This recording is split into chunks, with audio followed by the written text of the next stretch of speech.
Okay, so it's about that time again. As you see, I'm wearing an Adam and the Ants t-shirt, so a bit of a giveaway.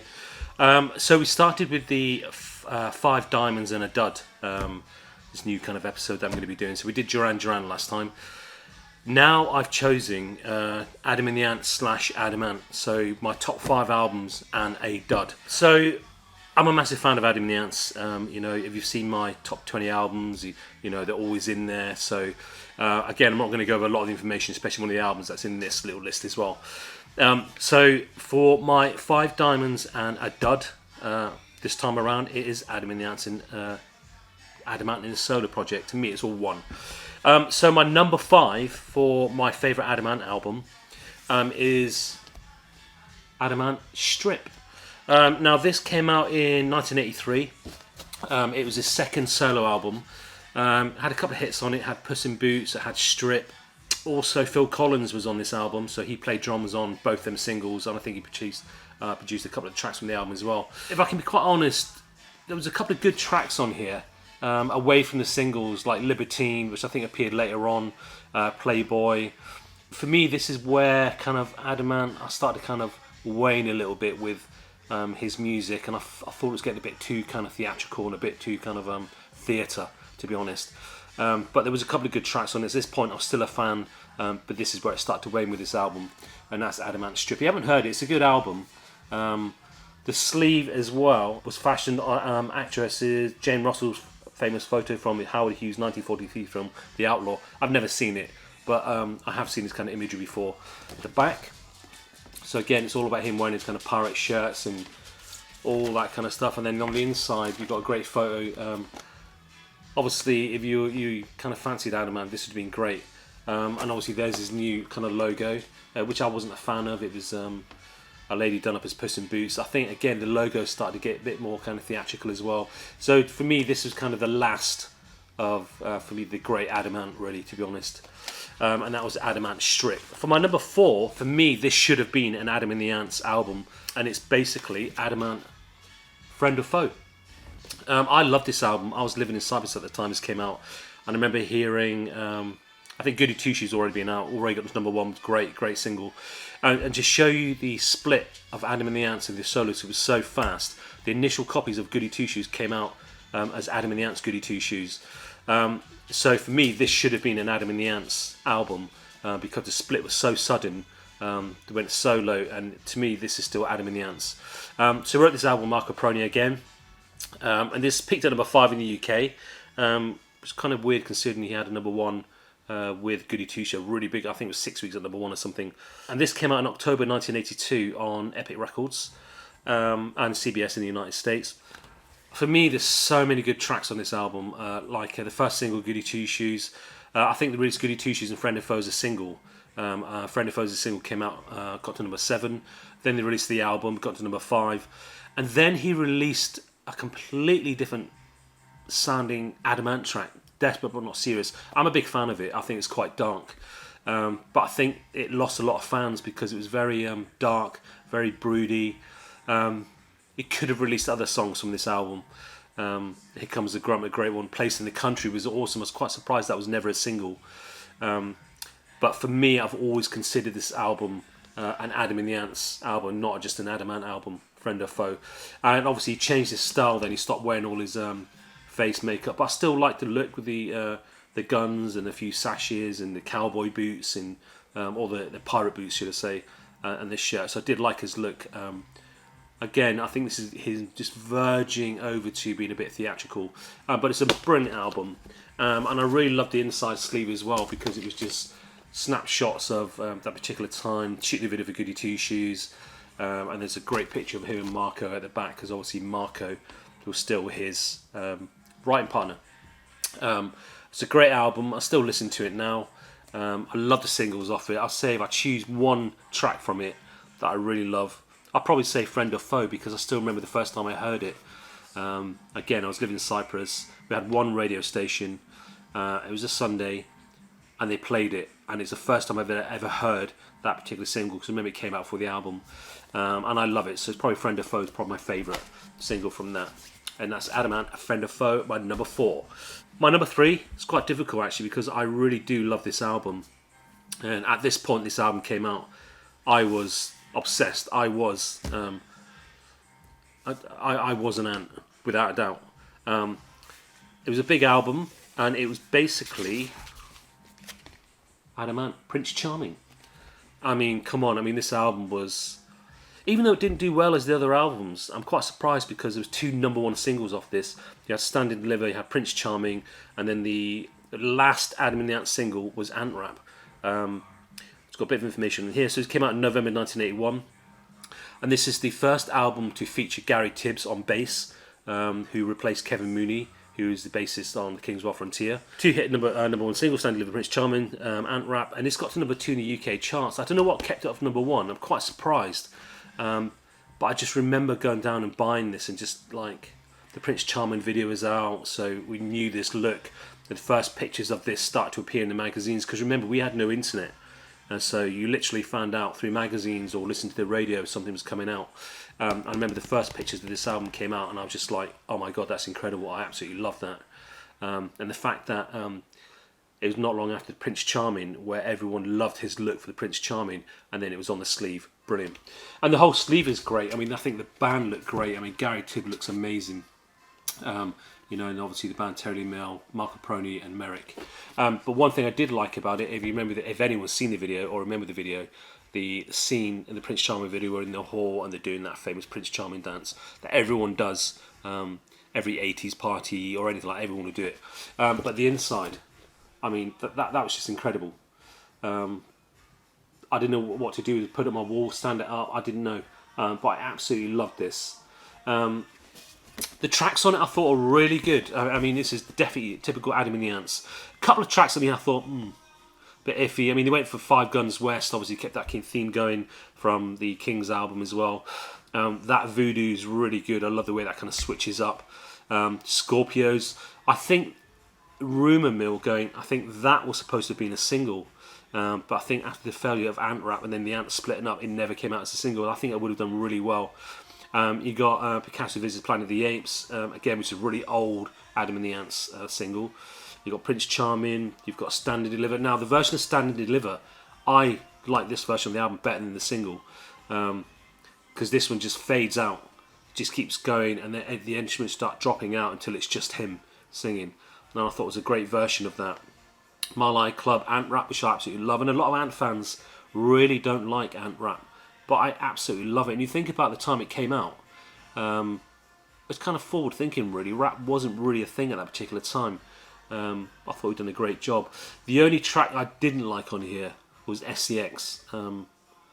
It just didn't feel part of the album, and even now I kind of skip that song every time, but the rest of the album I absolutely love. And I've just noticed on the inside of this, it says on the left hand side, the 3rd Adam and the Ants LP. I'd never ever noticed that before. Also, what I loved about this as well is the kind of showing you the different logos as well. So on the inside sleeve you've got the great, I mean, I think that was a stock picture. We had this on posters, it was on the pencil case, it was everywhere. But I loved the new logo, the Prince Charming logo, because I went to the Prince Charming review all them years ago as a little youngling, and I just remember the start of the show, and it's on the DVD as well, it's out on DVD, it's this pose, and it's actually real, he comes out, part of the logo, which is insane. And you've obviously got the classic logo, and you've got the Stand and Deliver logo as well. But I loved this, I absolutely loved this album. So it was quite hard trying to place as either 2 or 3, because obviously what my #1 is. That is Adam and the Ants' Prince Charming. I do know it got re-released with some extra tracks, like bonus tracks, I think demos and things like that. But also the Daily Mail released, because it got remastered, and they released this on CD like quite a few years ago. And I think that brought it back to the forefront again, this album. But it's such a good album. This is, for me, the most anticipated album that I could not wait for this to come out, and I was straight down that record shop the day of release. And I listened to it non-stop before I went to school. When I come back from school, all my friends used to come and listen to it. And it's a Prince Charming, Adam and the Ants. So, coming on to my second favourite Adam and the Ants album. This album I knew way before, because I was into punk. I'd heard about Adam and the Ants punk. And the album I'm going to be talking about now is Adam and the Ants Dirk Wears White Socks. This is the first incarnation of Adam and the Ants. So you've got Dave Barbarossa, you've got Andy Warren, you've got Adamant, you've got Matthew Ashman, first incarnation of Adam and the Ants.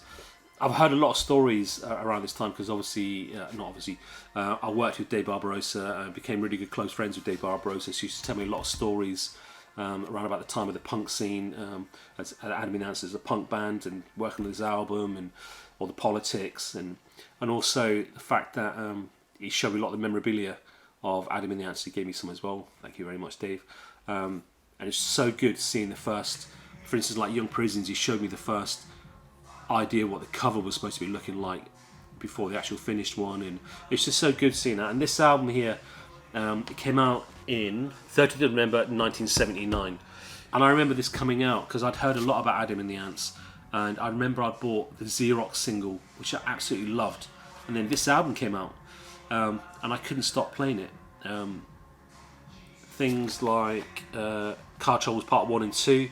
I'm going to talk about the American version in a sec, because Car Trouble Part 1 and 2 on the album, the Dirk album, is different than the single release. It was a second single, Car Trouble, but that second single was re-recorded with Marco Peroni now, and John Moss from Culture Club, who did the drums on that particular version. So that's quite a different version than the version on here. Again, it says Parts 1 and Part 2. He's almost got the single we know, and then it breaks down, and then it goes into another version of Car Trouble. Digital Tenderness, Nine Plan Failed, The Day I Met God, Table Talk, Cleopatra, Catholic Day.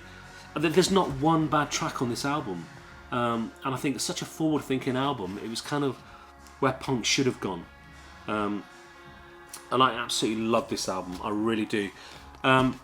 This is the obviously the UK version. Now the reason why I'm showing it, because it did come out in America. I got the CBS version of this as well.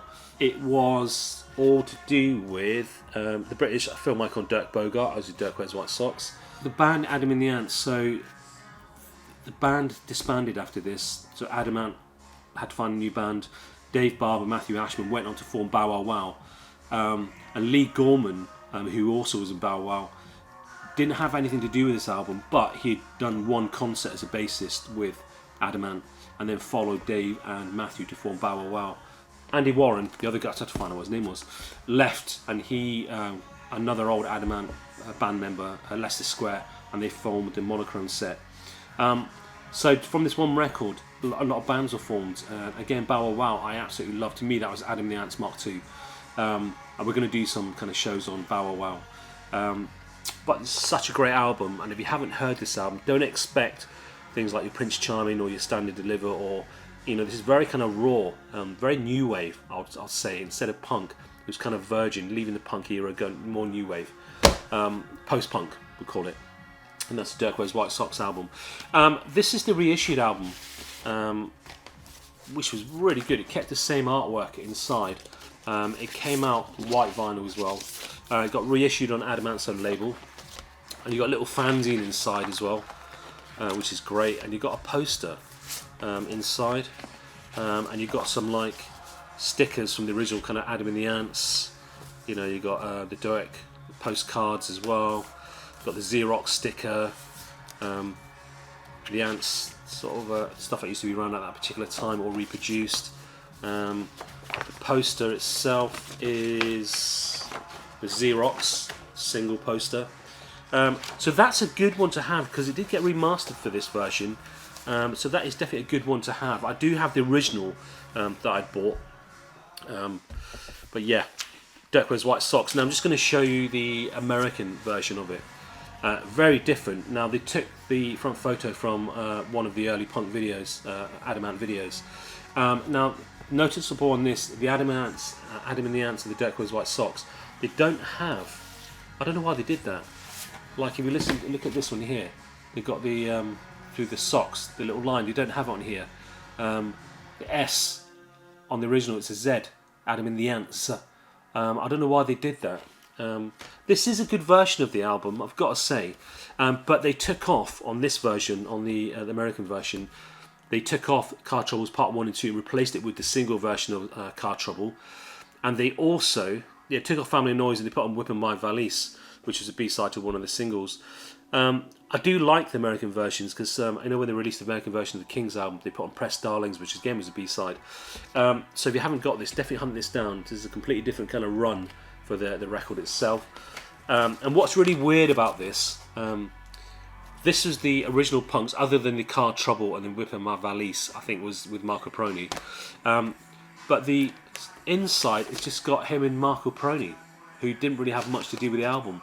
So that's very kind of strange. I find that very odd. Seeing it didn't come out long before that. But that's my number 2. That is Dirk Wears White Socks. And if you haven't heard the album, definitely check it out. It's such a good album.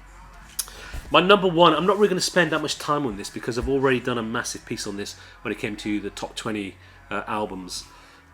And it is Adam and the Ants, Kings of the Wild Frontier. And this has still got the original sticker with the little catalogue inside as well. I mean, there's not much more I can say about this album. I've rinsed this album big time. You would have no idea. If you check out my top 20, I do go into a lot more kind of details on this. But this is probably my favourite incarnation of Adam and the Ants. You had, Marco Merrick, you had Terry Lee, and you had Kevin Mooney on bass, and then Adam Ant. You had the singles from this album. You had Dog Eat Dog, you had Kings of the Wild Frontier, which got released, didn't do much. Dog Eat Dog came out, they got re-released, did really well. And Ant Music with the singles from this. All of them are brilliant. But the whole album is just incredible. Killer in the Home, Ants Invasion, Feed Me to the Lions, Kings of the Frontier. If I had to choose a track, I'm not really a big fan. I'm not really a big fan of the kind of cowboy orientated things like the Magnificent Five, Los Rancheros. I think those are the two that I'm not really keen on. Just like on the Prince Charming album, Five Guns West, I'm not really keen on again because it's got that kind of cowboy kind of theme. I wasn't really that big a fan, but the whole album is just insane. Again, if you haven't heard this, I think most people have heard this album, but that is my number 1 when it comes to my diamonds, when it comes to Adam and the Ants or Adam Ant solo career. Put them all together. If you want more information, just check out my top 20 videos, as I said a minute ago. I've got a lot more information. This date of release. Again, this came out in November 1980. So those years were prolific for Adam and the Ants, and this was number 1 album. I'm quite surprised Prince Charming gets to number 1. I always in my mind I always thought it did, but it didn't got to number 2. So this was their only number 1 album, Kings of the Wild Frontier, and I think it won Best Album of the year after it came out as well. Awesome, brilliant. I love it so much. Okay, so that's my top 5 diamonds of Adam and the Ants. My final one is, as we did the Duran Duran one, is my dud. What was the dud album from Adam and the Ants or Adam Ant? I think a lot of people can agree with me here, and I can never ever get the title of this, but it's Adam Ant. Adam Ant is marrying the Blueback Hussar. Adam Ant is the Blueback Hussar and in marrying the Gunner's Daughter. I mean, what a title. I'm not really sure what that's about. When I first seen this, I thought, oh great, he's got the pirate hat and you're going to hark back to, yeah, I mean it came out on his own label. There was a lot of kind of hype with this. He worked with Boz Boorer, I think, who used to work with the Smiths. I think he worked with Andy Bell on a track who from Oasis on Cool Zombie. This album should have been amazing. A couple of really good tracks on here. Cool Zombie was a great track. Vince Taylor. My favourite track from here is Punky Young Girl. Now there's 2 bits of vinyl on here, so it was quite expensive. But it's not an album I've listened to a couple of times, and I always just go back to that one track. To me, there's only, or maybe 2 tracks, Cool Zombie. Such a waste of album. I don't know, it just didn't seem coherent. It seemed underproduced, which is, when you kind of read a lot of kind of reviews, a lot of them kind of say that it seems underproduced. And what I've heard through the grapevine, it was done in Boz Boorer's house on a computer. This stuff should be done in the studio, really. Come on, Adam Ant. Why didn't you work with Marc Almond? And you can see with this album that he's missing that vital component in Marc Almond as his writing partner. I'm not sure why. I know they fell out since, but this could have been so much better. Could have been so much better, because a lot of Adam and the Ants or Adam Ant fans were kind of waiting for this. I think the artwork's great. I think that would have been better as the front cover, not that. Inside,